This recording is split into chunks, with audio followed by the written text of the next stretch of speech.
किसी को तैयार करना। जैसे मान लीजिए अभी आपको सामने दिख रहा है, ये क्या है? ये रचनात्मक। इसको एक नई डिजाइन में, एक नए रूप में डिजाइन देके, कलर बना के, कॉम्बिनेशन बना के, फूल बना के, पेड़ बना के, मतलब ये एक रचनात्मक है। यदि आप ये रचनात्मक कौशल भी रखते हैं तो भी आपके जीवन को एक महत्वपूर्ण दिशा प्रदान होती है, जिसको बोलते हैं हम पेंटिंग करना, चित्रकारी करना। आपको पता है एक चित्र अगर बन जाता है तो लाखों करोड़ों में बिकता है एक चित्र। और अपन सोचते चित्रकार कुछ नहीं है, लेकिन वो चित्र ऐसा होना चाहिए कि क्रिटिकल थिंकिंग को आपके लिए एक दिशा दे, मतलब सोचने पे विवश करे, जो कोई ना सोचे वो चित्र बन जाए। उसको बोलते हैं रचनात्मक। माने रचनात्मक गतिविधि जो है, जब चिंतन करते हैं तो रचते हैं जब हम, जिसको बोलते हैं आर्किटेक्चर, एक नया रूप देना, नई खोज करना, नई चीज को बिल्डिंग बनाना, नए विचारों को जन्म देते हुए किसी चीज को रचते हुए काम करना, दैट मीन्स रचनात्मक चिंतन। और लास्ट में आता है आपका अंतःवैयक्तिक चिंतन। अंतःवैयक्तिक चिंतन का मतलब है अंदर, हमारे खुद के अंदर जो विचार आ रहे हैं उसके बारे में चिंतन करना। यार मेरे अंदर एक विचार आया आत्महत्या करने का, आता है विचार, क्यों आत्महत्या का विचार आया, क्या कारण है?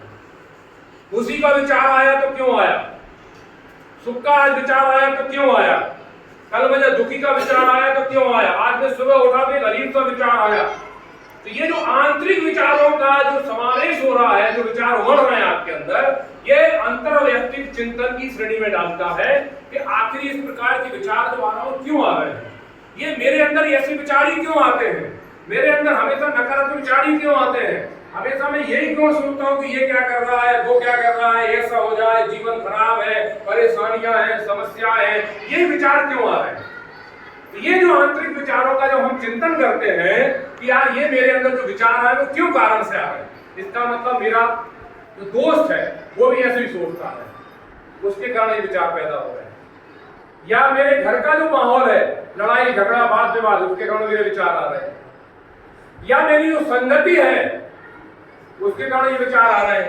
या मैं जो टीवी मोबाइल में जो देख रहा हूँ, हिंसात्मक चीजें देख रहा हूँ, फिल्म देख रहा हूँ फाइटिंग वाली, WWE देख रहा हूँ, लड़ाई झगड़े की फिल्म देख रहा हूँ, इसके कारण जो विचार में आपके तनाव, अग्रेसिव, हिंसात्मक, ये जब आप चिंतन करोगे तो आपको पता चलेगा कि मेरे अंदर इन कारणों से इस प्रकार के विचार उमड़ रहे हैं जो मेरे लिए हानिकारक है।